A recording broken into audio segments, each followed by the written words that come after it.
Alright बच्चों, so start करते हैं मैट्रिक्स का न्यू टॉपिक। आज का टॉपिक अपना रहेगा ट्रांसपोज ऑफ ए मैट्रिक्स, है ना।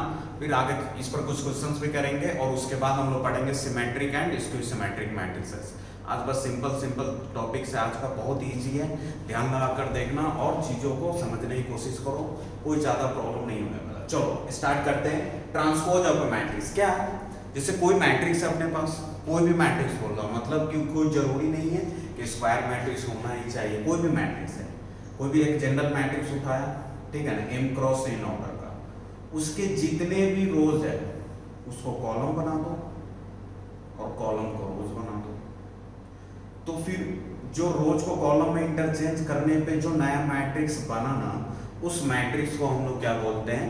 Transpose of that matrix. Clear है? देखो अभी समझ में आएगा, लिखेंगे साथ में। Transpose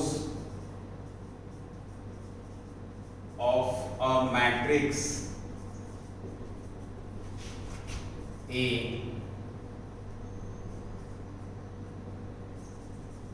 can be obtained by interchanging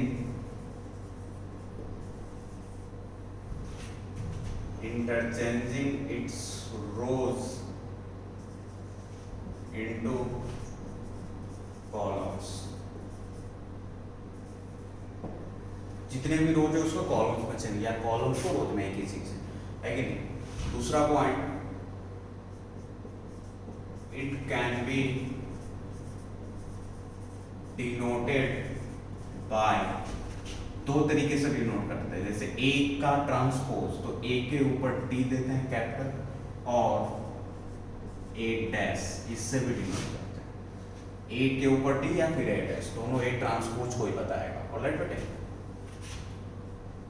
next, if order of A is m cross n, then order of its transpose will be m cross n। Obvious सी बात है ना, कि अगर a का ऑर्डर m क्रॉस n है, मतलब m रोज है, m कॉलम्स है, और जब इसका ट्रांसपोज लूंगा, मतलब जब इसका at या फिर a डैश निकालूंगा, तो ट्रांसपोज लेने में क्या करते हैं, जो रोज है वो कॉलम में चेंज हो जाएगा, कॉलम वाले रोज में। तो अगर पहले m रोज था और n कॉलम, तो अब क्या हो जाएगा? n रोज m कॉलम, तो उसका ऑर्डर इंटरचेंज। समझते हैं? कुछ नहीं है बेटे। जैसे देखो एक एग्जांपल लिया, मान लिया कि एक मैट्रिक्स है A, जिसका एलिमेंट है -1 2 3 0 4 6, ठीक है ना। कितने ऑर्डर का? 2 रो है, 3 कॉलम है, 2 क्रॉस 3 ऑर्डर का। तो अगर आपको बोले इसका ट्रांसपोज बताओ, तो इसका ट्रांसपोज मतलब AT या फिर A डैश, दोनों एक ही चीज है ना। तो अगर इसका AT या फिर A डैश आपने से पूछे, मतलब इस मैट्रिक्स का ट्रांसपोज पूछे, तो मैंने क्या बोला कि इसके जितने भी रोज हो उसको कॉलम बना दो, या फिर ऐसे बोल सकते हो कॉलम्स को रोज में बना दो।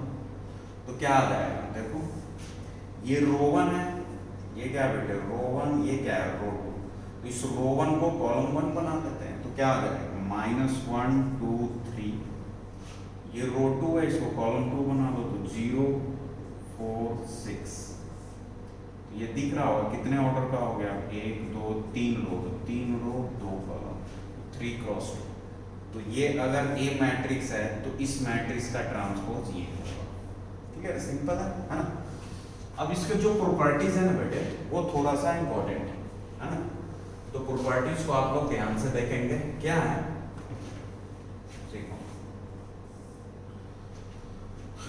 जैसे properties number 1,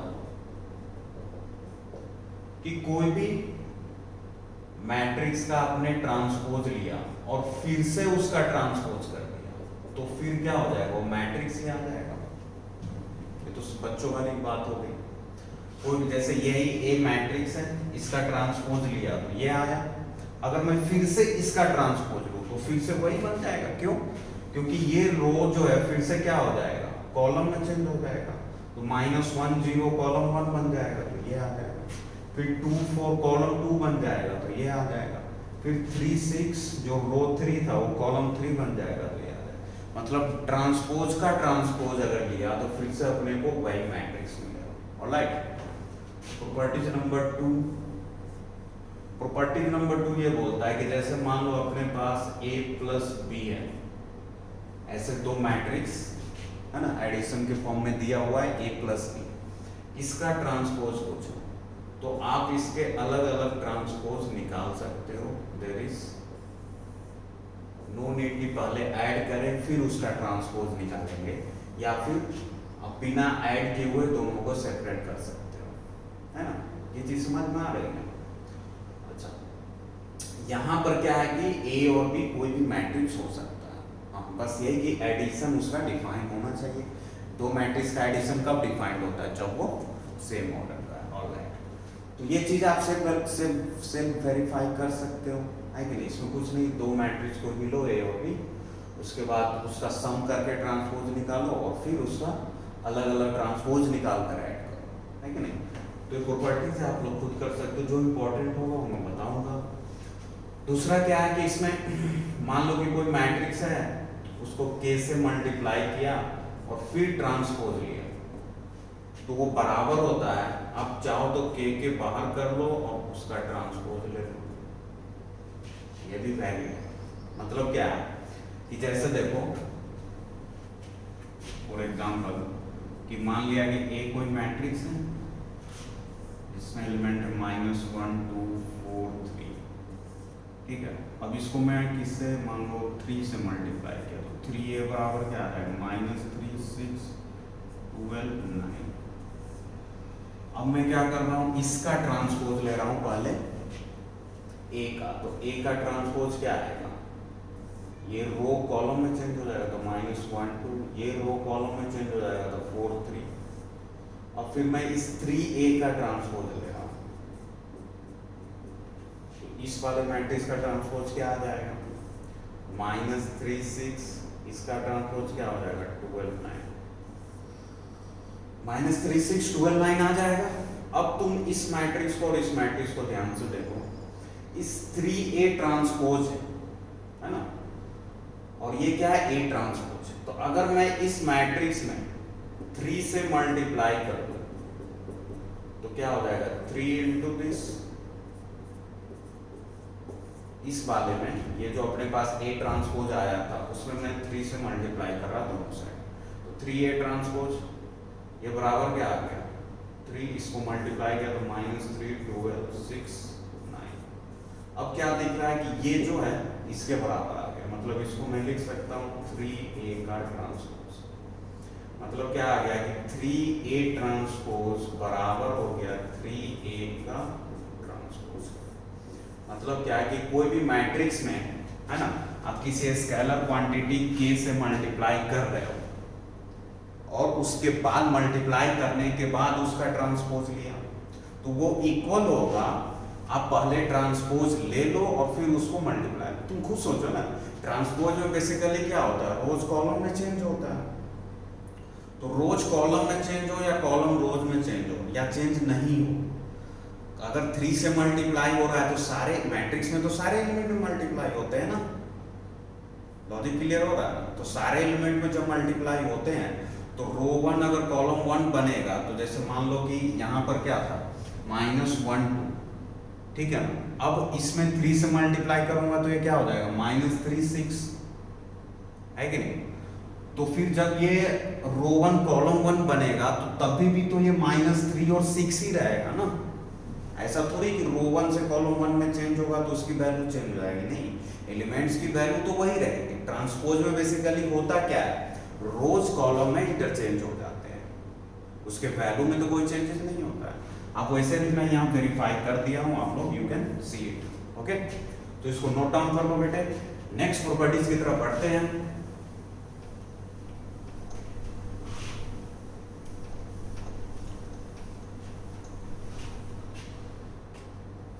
next properties number 4। Properties number 4 में जैसे मान लो अपने पास दो मैट्रिक्स का मल्टीप्लिकेशन डिफाइंड है ए और बी, और उसका ट्रांसपोज लिया है ना, ए बी यहाँ पर डिफाइंड है, मैं फिर रिपीट कर रहा हूँ, ठीक है ना, ए इंटू बी यहाँ डिफाइंड है, दो मैट्रिक्स ए और बी, उसका ट्रांसपोज लिया, तो ये रिवर्सल लॉ को फॉलो करता है, मतलब ये बराबर होगा बी ट्रांसपोज ए ट्रांसपोज, लेकिन ये इंपॉर्टेंट है ना, ये रिवर्सल लॉ को फॉलो करता है कि नहीं?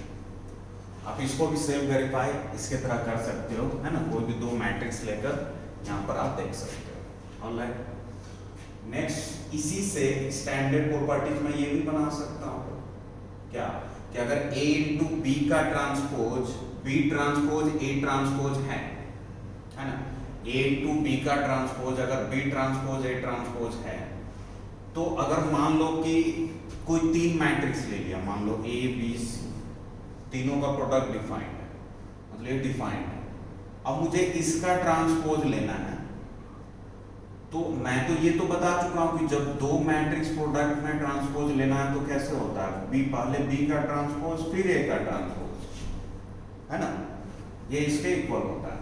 ऑलराइट, अब अगर तीन आ गया तो मैं क्या बोलूंगा कि इस दोनों को मान लिया कोई एक नया मैट्रिक्स, ये इसको एक मान लो अभी के लिए, तो अगर आप इसको एक मानोगे और इसको दूसरा मैट्रिक्स, तो इस वाले प्रॉपर्टी से क्या हो जाएगा, ये हो जाएगा ए बी का, सॉरी पहले ये वाला होगा ना, ए बी ट्रांसपोज क्या होता है, B transpose A transpose, this into this का ट्रांसपोज, इस दोनों का भी एक मान रहा हूं, तो दिस इंटू दिस का ट्रांसपोज क्या हो जाएगा, सी ट्रांसपोज इंटू ये ट्रांसपोज होगा, और फिर यहां से ए बी ट्रांसपोज किसके बराबर होता है, बी ट्रांसपोज ए ट्रांसपोज। मतलब क्या हो रहा है कि इतना हर बार थोड़ी करना है, मान लो तीन की जगह चार हो, पांच हो, एन हो, तो क्या है रिवर्सल लॉ सीधा फॉलो ऑफ होते जाता है, एक्सटेंड हो जाएगा, मतलब अगर ए बी सी है बाद में सी है तो पहले सी ट्रांसपोज, फिर उसके सी से पहले बी है तो बी ए, अगर ए बी सी है तो सी बी ए होगा ट्रांसपोज, ए बी है तो बी ए होगा। सिमिलरली अगर ए बी सी डी का ट्रांसपोज होता तो क्या होता बताओ, D transpose C transpose B transpose A. मतलब क्या है, यहाँ पर मैं इसको जनरलाइज करता हूँ कि अगर आपको ऐसे a1 into a2 into a3 ऐसे कर कर इन मैट्रिक्स का मल्टीप्लिकेशन दिया है और सब डिफाइंड है ना, और इसका ट्रांसपोज अगर आपसे पूछे तो आप इधर से स्टार्ट कर लो, यहाँ इससे पहले क्या होगा an माइनस वन, तो क्या आ जाएगा an transpose into an minus one transpose into ऐसे चलते जाएगा a3 transpose a2 transpose a1 transpose. Alright, चलो अच्छा बेटे, एक और चीज है डिटरमिनेंट से रिलेटेड है, सिंस डिटरमिनेंट अपन ऑलरेडी लर्न कर चुके हैं तो वहां से मैं प्रॉपर्टीज लाऊंगा। डिटरमिनेंट में मैंने आपको प्रॉपर्टीज बताया था कि अगर आप डिटरमिनेंट में किसी भी डिटरमिनेंट में जितने रोज हैं उसको कॉलम्स में कन्वर्ट कर लो, कॉलम्स को सारे कॉलम्स को रोज में कन्वर्ट कर लो, तो डिटरमिनेंट की वैल्यू में कोई चेंजेस नहीं होता। मतलब क्या कि अगर रोज को किसी भी डिटरमिनेंट में रोज को करस्पॉन्डिंग कॉलम में सारे रोज को करस्पॉन्डिंग सारे कॉलम्स में अगर इंटरचेंज करते हैं तो उसके वैल्यू में कोई चेंजेस नहीं होता। तो बेसिकली ट्रांसपोज जब हम लेते हैं किसी मैट्रिक्स का तो क्या होता है, रोज कॉलम में तो इंटरचेंज होता है। तो इसका मतलब ये हो गया कि अगर कोई स्क्वायर मैट्रिक्स है, क्यों, क्योंकि स्क्वायर मैट्रिक्स क्यों बोल रहा हूँ, क्योंकि डिटरमिनेंट तो स्क्वायर मैट्रिक्स का ही डिपेंड है। ऑलराइट, तो अगर कोई स्क्वायर मैट्रिक्स है और उसका मैं ट्रांसपोज लिया तो क्या होगा, उस मैट्रिक्स का रोज कॉलम में चेंज हो रहा है, सारे रोज कॉलम में चेंज हो रहा है। जैसे मान लो कि ए एक स्क्वायर मैट्रिक्स है और 3 क्रॉस 3 का, तो जब मैं इसका ट्रांसपोज लूंगा तो ए ट्रांसपोज भी क्या आएगा, 3 क्रॉस 3 का जाएगा। अब पहले ए का मैं अगर डिटरमिनेंट लिया विदाउट ट्रांसपोज लिए हुए, इनिशियली जब ए का मैं डिटरमिनेंट लूंगा, मान लो उसकी वैल्यू कुछ भी आ जाए 12 आ गई फॉर एग्जाम्पल, तो ट्रांसपोज लेने के बाद अगर मैं फिर से उसका डिटरमिनेंट लूंगा तो फिर भी क्या आएगा, 12 भी आएगा, क्योंकि ये तो डिटरमिनेंट की प्रॉपर्टीज है ना। क्या कि अगर किसी भी डिटर्मिनेंट का रोज कॉलम में सारे रोज को अगर कॉलम में कोरस्पॉन्डिंग कॉलम में इंटरचेंज करते हो तो उसके वैल्यू में चेंजेस नहीं होता है। तो ट्रांसपोज में तो वही होता है ना, जो भी इसके रोज है वो कॉलम में इंटरचेंज हो गए हैं, बस तो यही तो होता है ट्रांसपोज में, है ना। तो उसकी वैल्यू में क्या चेंजेस आएगा? नहीं आएगा। तो मतलब इसी चीज को नेक्स्ट प्रॉपर्टीज में अपन लिख लेंगे, क्या बेटे, कि if A is a square matrix, है कि नहीं? If A is a square matrix, then A transpose का डिटर्मिनेंट बराबर होगा A के डिटर्मिनेंट। ये चीज आपको ध्यान रखना, समझ में आ रहा है? इसका मतलब डिटर्मिनेंट, चलो मैं लिख देता हूं, डिटर्मिनेंट ऑफ A ट्रांसपोज बराबर होगा डिटर्मिनेंट ऑफ A के। ऑलराइट, इस चीज को आप लोग ध्यान में रखेंगे, है कि नहीं। अब इसी चीज के करस्पॉन्डिंग्स, है ना, पहले आप एक बार इसको लिखेंगे। अच्छा, एक और चीजें हैं, चलो अभी मैं प्रॉब्लम लिख रहा हूँ, दो प्रॉब्लम इसी के बेस पर, वो करते हैं पहले, फिर आगे चलकर सिमेट्रिक और स्क्वायर सिमेट्रिक देखते हैं, ठीक है ना। वहां पर एक और चीज बताऊंगा, इसको नोट डाउन करेंगे आप लोग।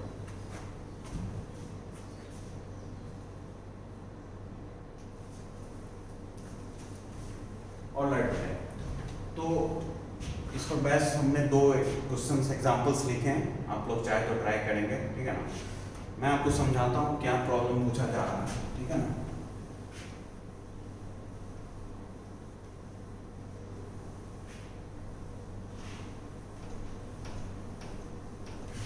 जैसे फर्स्ट प्रॉब्लम में क्या है, फर्स्ट प्रॉब्लम में इसमें बोला है, सॉल्यूशन देखेंगे कि determinant of A transpose into determinant of A बराबर डिटर्मिनेंट ऑफ A की पावर लैम्डा। तो लैम्डा की वैल्यू अपने को बतानी है। तो चलो शुरू हो जाते हैं, क्या करेंगे भाई। मुझे तो एक चीज दिख रहा है कि हमें अंदर से चलना स्टार्ट करते हैं, धीरे धीरे डिटर्मिनेंट को ब्रेक करना शुरू करते हैं।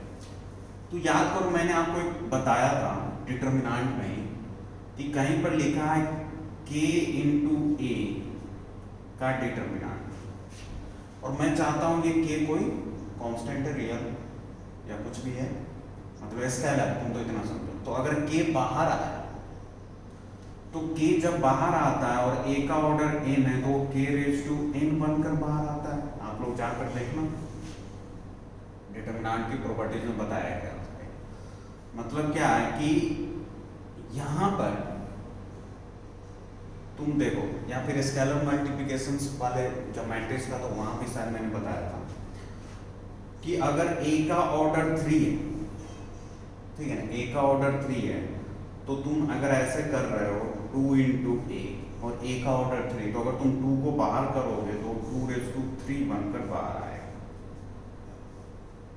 क्यों आता है? बिकॉज 2A का मतलब क्या हुआ, A कोई स्क्वायर मैट्रिक्स है, उसको 2 से मल्टीप्लाई किया तो सारे एलिमेंट में मल्टीप्लाई हो गए। अब जब डिटर्मिनेंट से कोई कांस्टेंट बाहर होता है, तो एक रो एक कॉलम से ही बाहर होता है। तो सिंस 3 ऑर्डर का है, 3 क्रॉस 3 का, तो 3 रोज होंगे, तो तीनों से 2 2 2 बाहर आएगा, तो 2 रेज टू पावर 3 हो जाएगा। ये स्केलर मल्टीप्लिकेशन से मैंने एक्सप्लेन किया ऑलरेडी। तो इसी चीज का यहाँ पर यूज होने वाला। अब तुम यहाँ ध्यान से देखो बेटे कि जो k इंटू A है, तो k का रोल कौन प्ले कर रहा है उसको थोड़ा ध्यान से हम देखते हैं। ये क्या है बेटा? अपना डिटर्मिनेंट ऑफ A।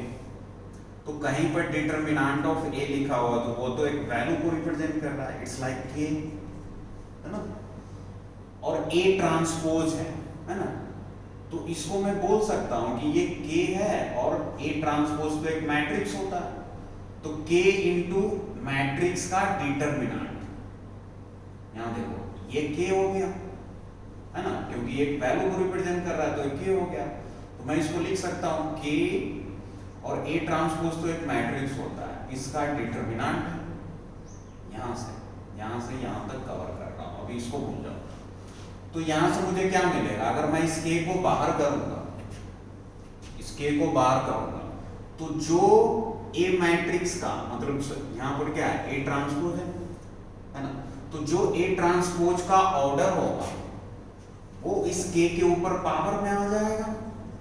अब सारे बच्चे यहां से पूछ रहे होंगे मेरे से, सर A ट्रांसपोज का ऑर्डर तो गिवन ही नहीं है। अरे वो बच्चे बताया ना कि अगर A मैट्रिक्स का ऑर्डर m क्रॉस n है तो A ट्रांसपोज का ऑर्डर n क्रॉस m होता है। तो यहां पर इसने क्या बोल दिया कि where A is a square matrix of order 4, मतलब A का ऑर्डर क्या है, 4 क्रॉस 4 है, तो A ट्रांसपोज का भी क्या हो जाएगा, 4 क्रॉस 4 ही है ना, m into m cross n, m a और n सेम है यहाँ पर।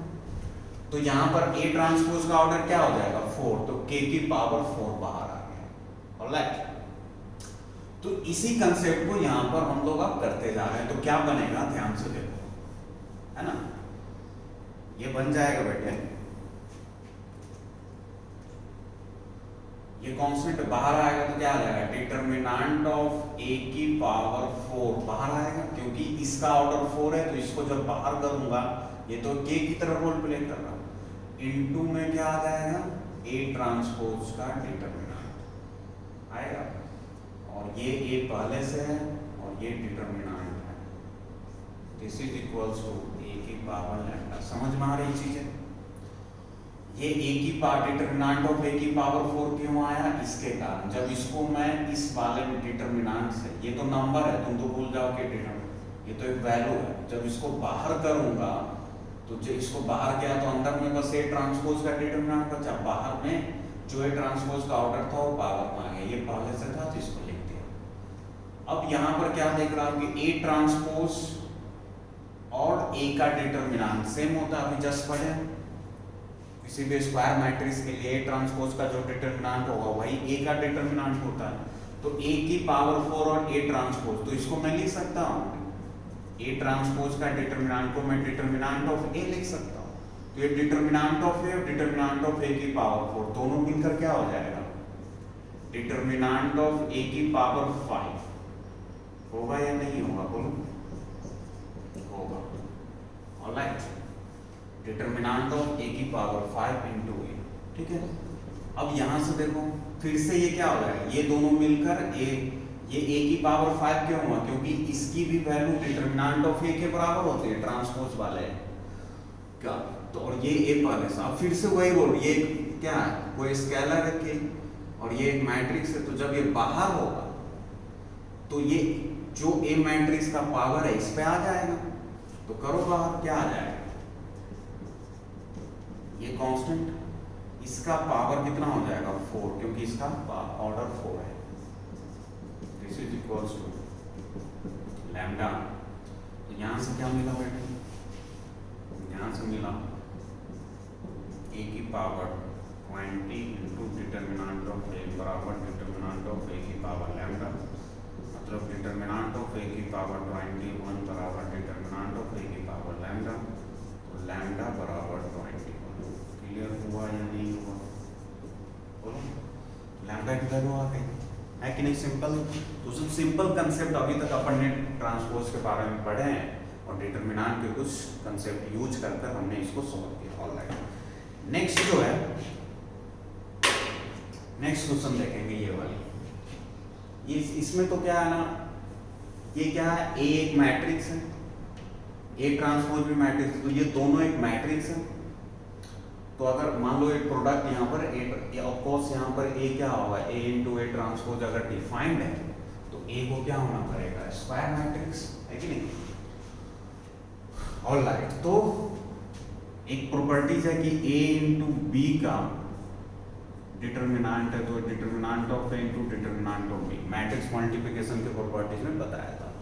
तो यहाँ भी दो मैट्रिक्स है A B, तो इसको अलग अलग कर लिया, तो determinant of A, determinant of A transpose -3A -4 बराबर 0 हो जाएगा। फिर यहाँ से देखो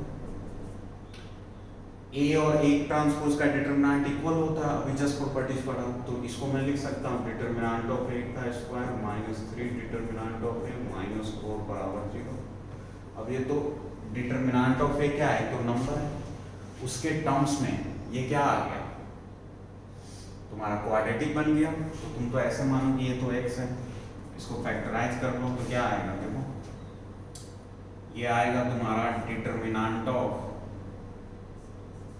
a प्लस -4 चाहिए अपने को। देखो नहीं समझ में आया तो ऐसे कर लो,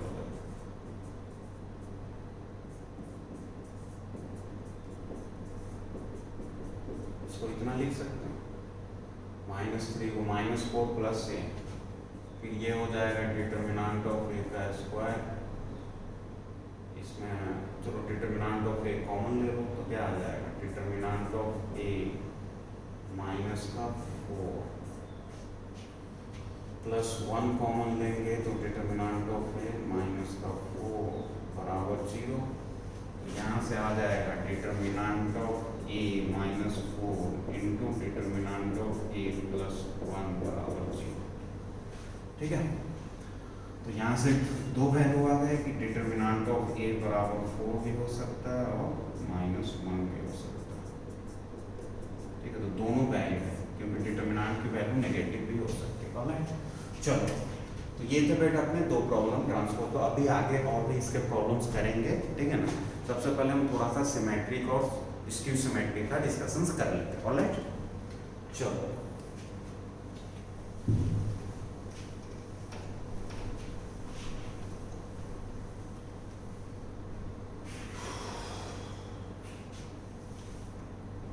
नेक्स्ट आर्टिकल लिखेंगे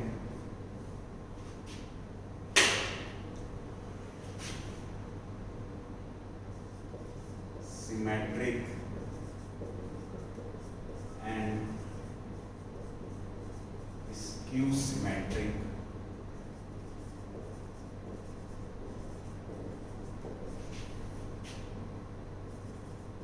मैट्रिसेस।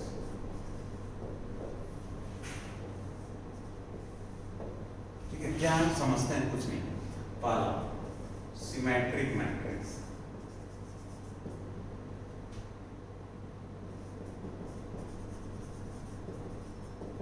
बहुत ही सिंपल है बेटे, ट्रांसपोज से ही इसका रिलेशन है। कोई भी स्क्वायर मैट्रिक्स है, ठीक है, उसका ट्रांसपोज निकालो।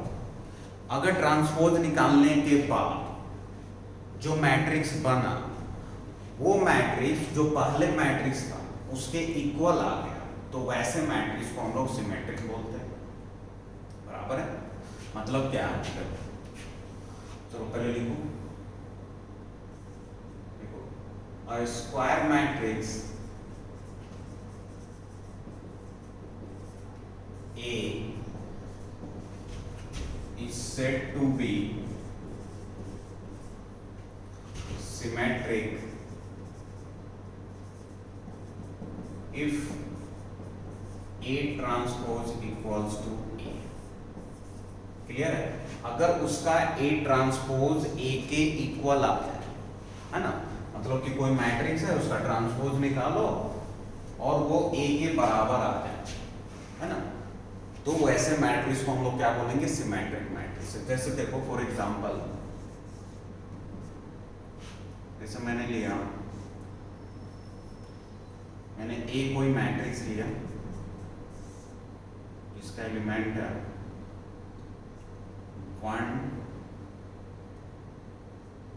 2 2 3, ठीक है। ये अब मैं बोलूँ ये स्क्वायर मैट्रिक्स, अच्छा सिर्फ स्क्वायर मैट्रिक्स के लिए डिफाइंड होगा। तुम खुद सोचो ना, अगर स्क्वायर मैट्रिक्स नहीं होता तो A ट्रांसपोज और A की इक्वलिटी की बात तुम कर ही नहीं सकते, क्योंकि ऑर्डर क्या होता है, रो कॉलम में चेंज होता है। अगर मान लो कि A स्क्वायर नहीं, मान लो A का ऑर्डर 3 क्रॉस 2 है तो A ट्रांसपोज का ऑर्डर क्या हो जाएगा, 2 क्रॉस 3। तो जब ऑर्डर ही नहीं सेम हुआ तो इक्वलिटी की तो बात ही नहीं करेंगे ना। तो मतलब कि A को स्क्वायर होना पड़ेगा तभी हम A और A ट्रांसपोज में इक्वलिटी की बात करेंगे। अगर A 3 क्रॉस 3 का है तो A ट्रांसपोज भी 3 क्रॉस 3 का होगा। ऑलराइट, तो यहाँ से अगर A इतना है तो A ट्रांसपोज निकाला तो रो कॉलम में, तो ये रो है तो कॉलम में चेंज कर दिया, ये रो है उसको भी कॉलम में चेंज कर दिया। तो क्या दिख रहा है कि A और A ट्रांसपोज यहाँ A के इक्वल आ गया। तो ऐसे मैट्रिक्स को हम लोग क्या बोलेंगे कि ये एक सिमेट्रिक मैट्रिक्स। ऑलराइट, अब यहाँ पर सिमेट्रिक मैट्रिक्स में आपको एक चीज देखने को मिलेगा सारे सिमेट्रिक मैट्रिक्स में, क्या है कि ये सिमेट्रिक मैट्रिक्स जो होते हैं ना उसके कंजुगेट एलिमेंट आपस में इक्वल होते हैं। कंजुगेट एलिमेंट तुम भूल जाओ क्या होता है, ये समझना है समझ लो, कुछ नहीं होता है। जैसे इसका कंजुगेट ये हुआ, मतलब ये डायगोनल है, इसका कंजुगेट हुआ मतलब कि ए जे आई के इक्वल होता है। जैसे मैं बोलूँ इसका पोजीशन क्या है, तो ये है रो 1 और कॉलम 2 है, और इसका पोजीशन क्या है, तो रो 2 कॉलम 1, तो A21 के इक्वल है। A12 जो है A21 के इक्वल है, तो मतलब मैं बोल सकता हूं कि Aij बराबर होना चाहिए Abi फॉर ऑल Ij। अगर ऐसा है, ठीक है ना, पहले तो आप ये लिख लेंगे एग्जांपल में, उसके बाद है ना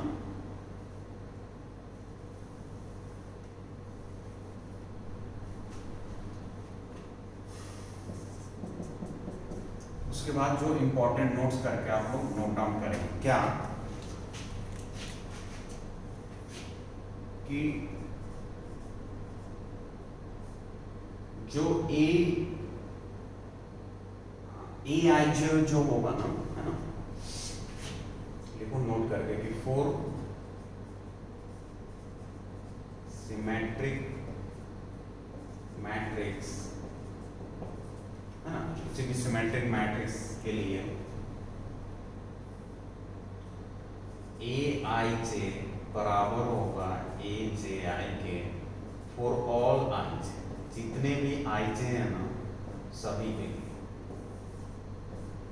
मतलब कि कहने का मतलब जो A12 का एलिमेंट होगा A21 के बराबर होगा, A31 का एलिमेंट A13 के बराबर होगा, है ना, तभी वो सिमेट्रिक हो सकता है। ऑलराइट, यहाँ से दिख भी रहा आपको, जैसे ये क्या है A12 है और ये क्या है A21 है, तो ये दोनों अगर बराबर नहीं होता तो सिमेट्रिक होने का चांस ही नहीं बनता। अब ये तो सिमेट्रिक की बात हो गई, फिर एक बार स्क्यू सिमेट्रिक पढ़ते हैं, फिर उसके बाद हम लोग इसके प्रॉपर्टीज को डिस्कस करेंगे। तो स्क्यू सिमेट्रिक मैट्रिक्स क्या बोलता है, इससे थोड़ा सा डिफरेंस है। सिमेट्रिक मैट्रिक्स क्या बोला कि ट्रांसपोज उसी मैट्रिक्स के इक्वल होना चाहिए। सिमेट्रिक मैट्रिक्स ऐसा नहीं बोलता है, स्क्यू सिमेट्रिक मैट्रिक्स ऐसा नहीं बोलता। वो क्या बोलता है कि कोई भी स्क्वायर मैट्रिक्स है ना, कोई भी स्क्वायर मैट्रिक्स है, उसका ट्रांसपोज लो, अगर वो माइनस ऑफ ए के बराबर आ जाए तो स्क्यू सिमेट्रिक होगा। मतलब कि अ स्क्वायर मैट्रिक्स, है ना, A is said to B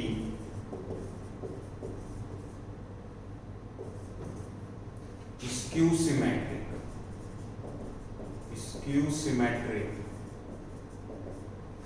if A transpose बराबर हो जाए माइनस ऑफ ए, मतलब इस केस में दैट इज Aij बराबर हो जाए माइनस ऑफ Aj, है ना। तो यहां से रिजल्ट भी आता है इसकी सिमेट्रिक, अगर Aij बराबर फॉर ऑल Ij, जितने भी Ij है ना सभी के लिए होना चाहिए। तो Aij अगर माइनस Aj के बराबर है, तो अगर मान लो कि सारे Ij की बात हो रही है, जैसे यहाँ भी सारे Ij की बात हो रही है, मतलब ये अगर कोई, जैसे ये कौन सा एलिमेंट था A11 था, तो अगर A11 है तो Ij को इंटरचेंज करूंगा तो 11 का 11 ही रहेगा, लेकिन A12 का A21, मतलब A12 का जो एलिमेंट है वो A21 के बराबर होना चाहिए। 11 वाला A11 ही होगा उसका कंजुगेट, मतलब डायगोनल एलिमेंट तो 1 का 1 ही रहेगा, 3 है तो 3 है। जैसे ये कौन सा एलिमेंट है A22 है, तो इसका इंटरचेंज करेंगे तो 22 रहेगा, मतलब इसमें डायगोनल एलिमेंट का जो कंजुगेट होता है वो खुद ही होता है। ऑलराइट, तो यहां पर क्या है कि अब Aij माइनस Aj के बराबर है, तो सारे Ij की बात हो रही है, तो मैंने कंसीडर किया कि जब I बराबर J हो जाए, मतलब डायगोनल एलिमेंट की बात कर रहा हूँ, I बराबर J मतलब Aii की बात हो रही है, A11 A22, तो देखते हैं क्या बनता है। तो ये क्या इसमें कन्वर्ट हो जाएगा, AII बराबर माइनस ऑफ AII, इसको इधर लाया तो 2AII बराबर 0, तो AII बराबर 0। मतलब यहाँ से बहुत इंपॉर्टेंट रिजल्ट आया क्या, ये रिजल्ट इसमें AII क्या होता है, डायगोनल एलिमेंट होता है। तो अगर कोई स्क्वायर मैट्रिक्स स्क्यू सिमेट्रिक है तो ये कंफर्म हो गया कि उसके डायगोनल एलिमेंट पक्का 0 होंगे, जितने भी डायगोनल एलिमेंट है सारे। तो यहां पर आप लोग सबसे पहले तो यही लिख लो, इसके करस्पॉन्डिंग नोट देकर क्या, पहले ये लिखेंगे फिर नीचे देखो कि for a skew symmetric matrix, skew symmetric matrix, all the diagonal elements should be 0, सारे डायगोनल एलिमेंट 0 होना चाहिए। मतलब जैसे देखो अभी एक एग्जांपल बताता हूँ, ध्यान से देखो क्या है। जैसे मैंने एक मैट्रिक्स लिया A, 0 1 2 -1 0 3 -2 -3 0।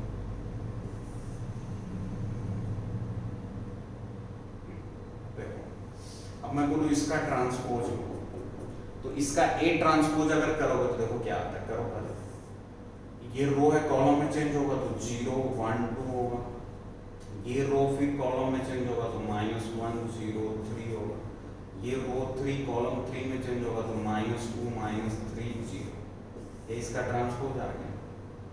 अब इस ट्रांसपोज में मैं क्या कर रहा हूँ कि -1 से मल्टीप्लाई कर रहा हूँ, तो ये क्या बन जाएगा, देखो इधर अगर आप -1 से मल्टीप्लाई करोगे या फिर -1 से छोड़ो, तुम तो ऐसे कर लो ना, माइनस इसमें से कॉमन ही ले लो, तो A ट्रांसपोज या माइनस बाहर आएगा, माइनस बाहर आया मतलब सारे एलिमेंट से माइनस कॉमन होगा, मैट्रिक्स है तो ये तो 0 ही रहेगा, ये -1 + 1 ये +2 हो जाएगा, ठीक है। फिर -1 हो जाएगा, ये 0 हो जाएगा, ये 3 हो जाएगा, ये -2 -3 0। अब तुम ध्यान से देखो कि ये जो मैट्रिक्स माइनस कॉमन लेने के बाद आया वो तो A मैट्रिक्स के ही बराबर है। देखो ध्यान से, ये डायगोनल एलिमेंट है, इसके ऊपर 1 2 3 है, ये डायगोनल एलिमेंट है, इसके ऊपर 1 2 3, नीचे -1 -2, मतलब इसको मैं लिख सकता हूँ माइनस ऑफ A। मतलब क्या हो गया, यहाँ से प्रूफ भी हो गया कि ये ट्रांसपोज -A के बराबर होगा, तभी हम इसको सिमेट्रिक बोलेंगे। दूसरा चीज ये भी प्रूफ हो गया, तुमने देखा होगा कि इसके तीनों डायगोनल एलिमेंट 0 है। अगर डायगोनल एलिमेंट 0 नहीं होता, मान लो डायगोनल एलिमेंट 0 नहीं होता, कुछ और ले लेते। एक बच्चा ने बोला कि सर चलो आप कुछ और ले लो, 0 मत लो, तो मान लो 4 ले लिया, तो यहाँ भी 4 ही रहता ना। अब यहाँ 4 है, जब माइनस में इधर लूंगा तो यहाँ क्या आ जाएगा, माइनस का 4 आ जाएगा।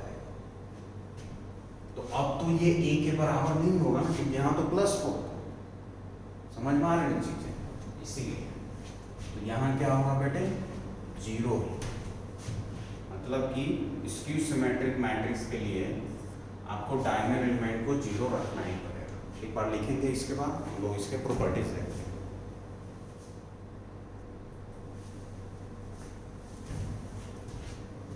तो बेटे इसके प्रॉपर्टीज देखते हैं, ठीक है ना।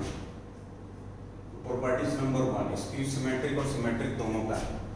सबसे पहले स्क्यू सिमेट्रिक की बात करते तो लिखो properties number 1, determinant value of a skew symmetric matrix, determinant value of odd order है ना, ऑफ ए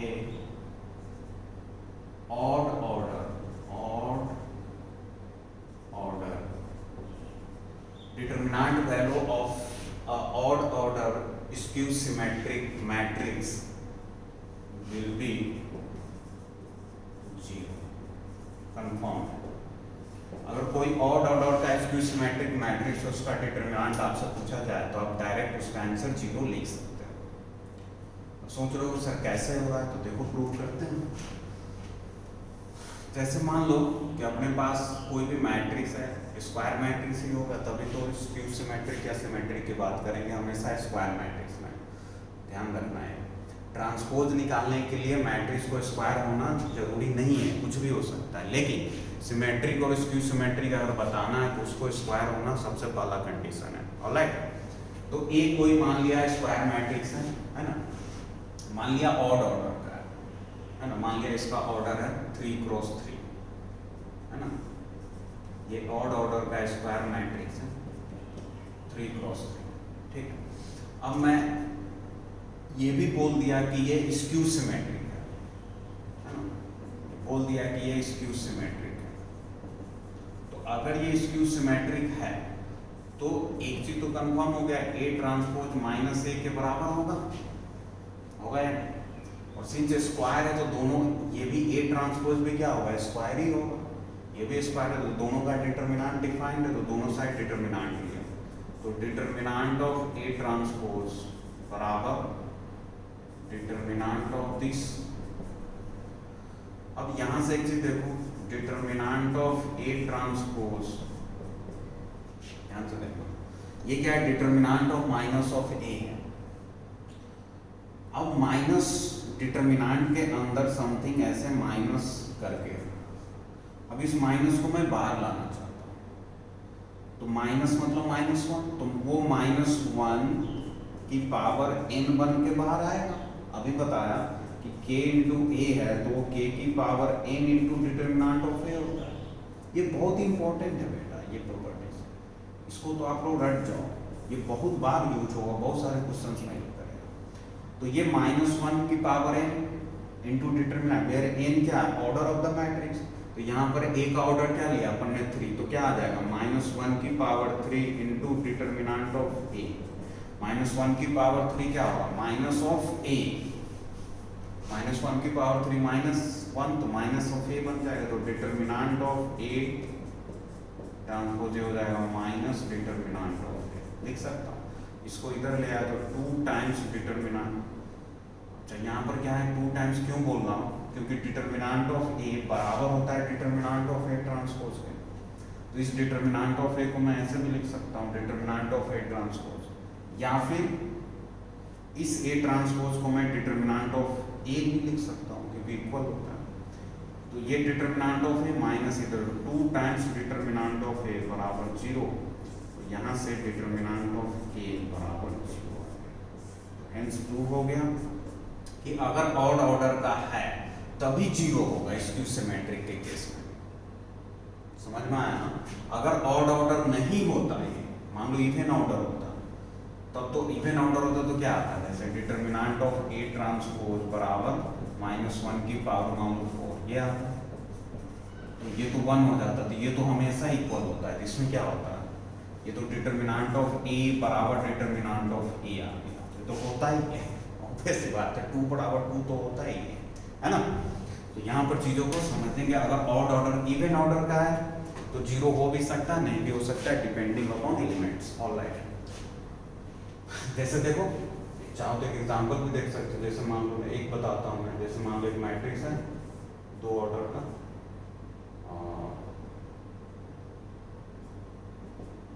ठीक है, अब इसका ट्रांसपोज लो तो क्या होगा 0 1 0 -1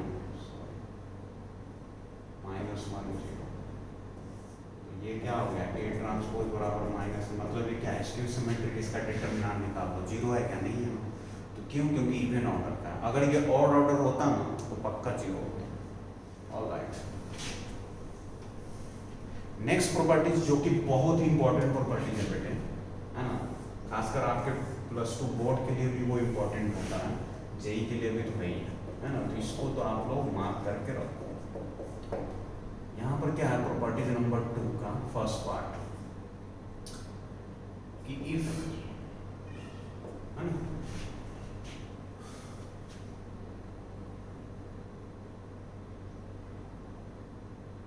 if A is a square matrix, if A is a square matrix, A कोई स्क्वायर मैट्रिक्स है, then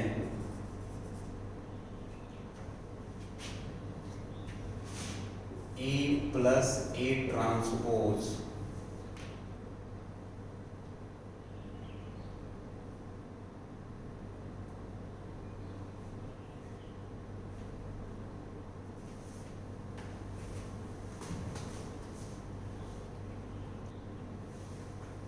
then A plus A transpose will be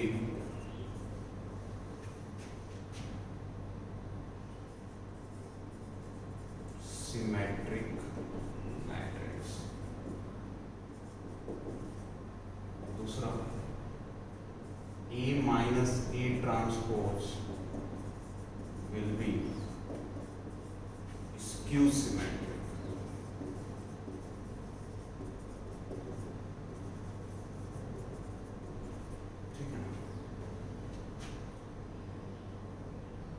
तीसरा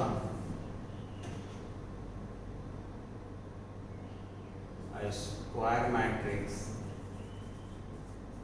A can be expressed as sum of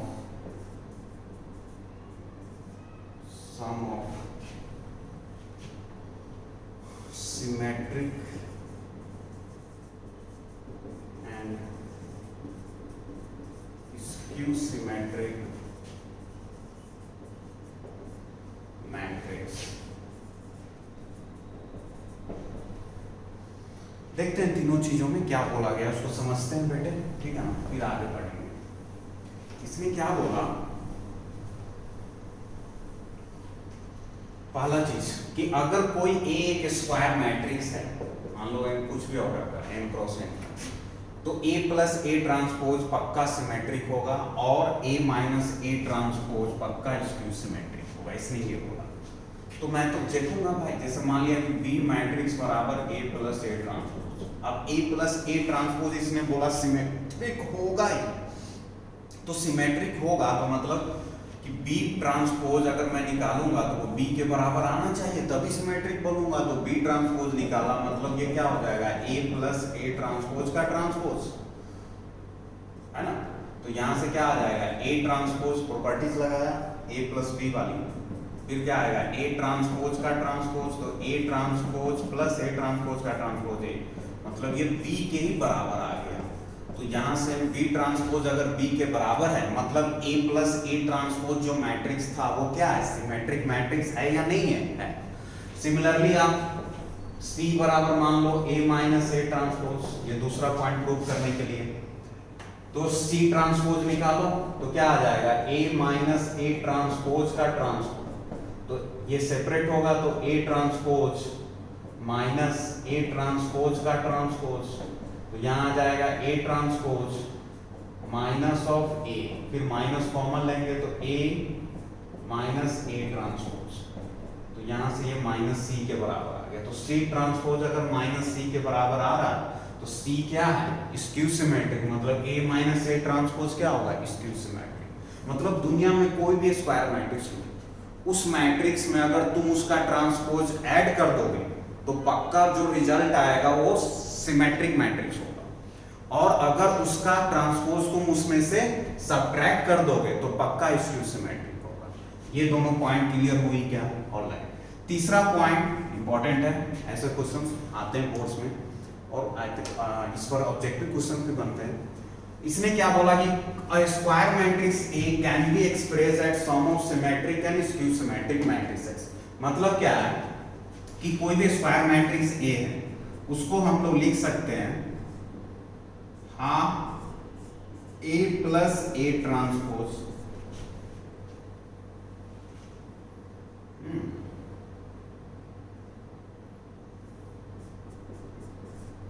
half A minus A transpose, इसको इतना लिख सकते हैं। अब देखो ध्यान से मैंने क्या लिखा है, मैंने A को ही ऐसे लिखा, जैसे कहीं पर अपने पास होता है 4 तो उसको 2+2 लिखते हैं, कोई बच्चा 3+1 लिखता है ना, कोई बच्चा 5-1 लिखता है, बहुत सारे तरीके से। तो ए मैट्रिक्स को क्या मैं इतना लिख सकता हूँ, पहले ये समझते हैं। ये राइट हैंड साइड में क्या ए ही लिखा हुआ है या कुछ और लिखा है, तो देखते हैं भाई। यहाँ से क्या है, हाफ ए ट्रांसपोज प्लस में आएगा, यहाँ भी प्लस में हाफ ए और माइनस में हाफ ए ट्रांसपोज, तो ये माइनस वाला इस प्लस ए ट्रांसपोज को कैंसिल कर देगा, यहाँ क्या बचेगा हाफ ए प्लस हाफ ए, तो हाफ ए क्या हो जाएगा ए, मतलब ये ए ही लिखा हुआ है लेकिन दिख रहा है दो डिफरेंट फॉर्म। अब ऐसा क्यों दिखाया गया, ऐसा क्यों एक्सप्रेस हुआ है, क्योंकि अभी जो ये दो चीज बताया ना, यहां से अब क्लियर हो रही है। मैंने क्या बोला था कि दुनिया में कोई भी स्क्वायर मैट्रिक्स है तो उसको as a sum of symmetric and skew symmetric में एक्सप्रेस कर सकते हो। तो अभी मैंने प्रूव भी किया है कि A प्लस ए ट्रांसपोज क्या होता है, एक सिमेट्रिक मैट्रिक्स होता है, तो ये पार्ट तुम्हारा क्या है, सिमेट्रिक के लिए यूज हो जाएगा, होगा या नहीं। और A माइनस ए ट्रांसपोज क्या होता है, स्क्यू सिमेट्रिक, तो ये क्या हो गया स्क्यू सिमेट्रिक के लिए। तो यहाँ से क्लियरली दिखा ना कि मैट्रिक्स को मैं सम ऑफ सिमेट्रिक और स्क्यू सिमेट्रिक लिखा ना, मतलब अगर कोई भी मैट्रिक्स आपको दे दे, है ना, जो कि स्क्वायर मैट्रिक्स बस होना चाहिए। मान लो कि कोई भी मैट्रिक्स मैं आपको दे दिया 1 2 3 4, इसको बोला गया आपको सिमेट्रिक प्लस स्क्यू सिमेट्रिक में एक्सप्रेस करो, आ सकते हो। तो आपको कुछ नहीं करना है, इस मैट्रिक्स को बराबर करके हाफ इस मैट्रिक्स प्लस इसका ट्रांसपोज का सम यहाँ लिखना, फिर क्या करना प्लस में half A minus A transpose यहाँ लिखते हैं। अच्छा, इसको सॉल्व नहीं करना है, इसको इसी फॉर्म में दिस प्लस दिस में रखना है, तभी दिखेगा ना कि सम ऑफ सिमेट्रिक है। अच्छा, कोई बच्चा बोलेगा सर हाफ से मल्टीप्लाई करने पर सिमेट्रिक मैट्रिक्स, कोई चेंजेस नहीं होगा यार। अगर कोई ए मैट्रिक्स सिमेट्रिक है तो 2a भी क्या होगा, सिमेट्रिक ही होगा ना, है कि नहीं। ऑलराइट, तो यहां से चीजें क्लियर हुई क्या, है कि नहीं। अच्छा, एक और चीज है, एक और इंपॉर्टेंट नोट्स है, प्रॉपर्टीज। तो प्रॉपर्टीज 3 उसको आप लोग, अगर कोई ए मैट्रिक्स सिमेट्रिक है ना, प्रॉपर्टीज 3, कोई ए, इफ A is a symmetric matrix, symmetric matrix है, सिमेट्रिक मैट्रिक्स है मतलब स्क्वायर तो होगा ही, तो ये कंफर्म हो जाएगा, देन A की power k will also be symmetric, वो भी सिमेट्रिक ही होगा, मतलब ए स्क्वायर ए क्यूब सबके सब सिमेट्रिक होगा। इसको समझ सकते हो, जैसे A बराबर लिया कुछ भी 1 4 4 3, अब मैं इसका ए ट्रांस, चलो पहले ए स्क्वायर ही निकाल दो, तो ए स्क्वायर क्या आएगा इसका 1 4 4 3 इंटू 1 4 4 3, करो भाई क्या आएगा 1 इंटू 1 4 4 जा 16 17 हो गया भाई। तो रो 1 कॉलम रो 4 4 3 जा 12 12 4 16 हो गया, 4 एंड 12 16 हो जाएगा, 4 समझ में आया, 4 1 जा 4 4 3 जा 12 4 4 जा 16 3 3 जा 9 16 9 25, तो ये हो गया तुम्हारा ए स्क्वायर। अब अगर ए क्या है, सिमेट्रिक था, देखो ए ट्रांसपोज निकालो तो क्या आएगा 1 4 4 3, वही आ गया, मतलब A बराबर A ट्रांसपोज आ रहा था, तो यहाँ से क्या पता चला था A एक सिमेट्रिक। अब इस A का मैं स्क्वायर किया तो ये बना, अब इस स्क्वायर वाले का ट्रांसपोज कर रहा हूँ, ठीक है। तो यहाँ से क्या आ जाएगा 17 ये रो कॉलम में बन जाएगा, ये रो कॉलम, तो यहाँ से क्या दिख रहा है कि ये भी A स्क्वायर ही आ गया। मतलब कहने का मीनिंग क्या है बेटे, कि अगर कोई मैट्रिक्स सिमेट्रिक है ना, कोई भी मैट्रिक्स सिमेट्रिक है, ऑफ कोर्स स्क्वायर होगा तभी सिमेट्रिक होगा, तो उसका पावर कुछ भी ले लो, ए स्क्वायर ए क्यूब ए 4 सब सिमेट्रिक होगा। ऑलराइट, उसके बाद एक और चीज है, next properties,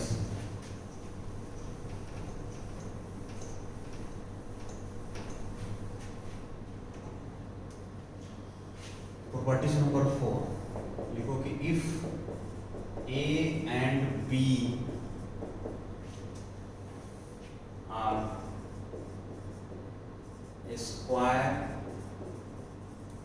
matrices of same order, then first part is the AB plus BA will be symmetric and AB minus BA will be skew symmetric. ये खुद सेल्फ वेरीफाई आप लोग कर सकते हो, मैं ये वाला कर देता हूँ। देखो इसमें क्या बोला, A और B स्क्वायर मैट्रिसेस है सेम ऑर्डर का, है ना। तो इसने फिर बोला कि A into B plus B into A symmetric होगा, तो मैंने C बराबर मान लिया A B plus B A. देखते हैं सिमेट्रिक, तो C ट्रांसपोज लिया, मतलब A B plus B A का ट्रांसपोज, प्लस पे ट्रांसपोज ब्रेक होता है, तो ये क्या आ जाएगा, ए बी का ट्रांसपोज प्लस बी ए का ट्रांसपोज। फिर प्रोडक्ट पर क्या होता है, रिवर्सल हो जाएगा, तो ये होगा बी ट्रांसपोज ए ट्रांसपोज, ये क्या हो जाएगा B A transpose into B transpose, क्योंकि बी और ए क्या है स्क्वायर मैट्रिसेस है सेम ऑर्डर का और सिमेट्रिक भी। तो सिमेट्रिक में नहीं बोला क्या, हाँ square matrices of same order, यहाँ पे लिख लो also A and B are symmetric, A and B are symmetric भी, ठीक है। तो B ट्रांसपोज B हो जाएगा, A हो जाएगा, ये A हो जाएगा, ये B, तो यहाँ से क्या आ गया A B प्लस B, मतलब C आ गया। तो यहाँ से क्या पता चला सिमेट्रिक है, सिमिलरली इसको करोगे तो माइनस है, तो इसको सिमेट्रिक हो जाएगा। ऑलराइट, इतने सारी चीजें क्लियर हुई क्या बेटे, ठीक है। अब इस पर एक एग्जांपल करते हैं, उसके बाद इस लेक्चर को कंक्लूड करते हैं। लिखो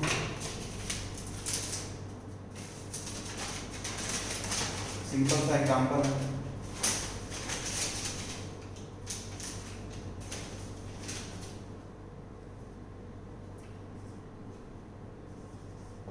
देखो इफ A बराबर 3A minus 1 2 5C B8 2 is symmetric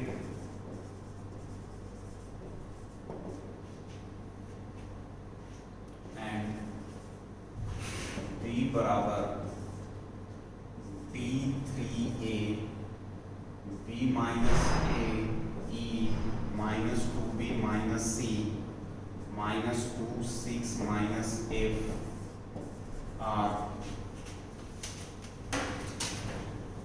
skew symmetric.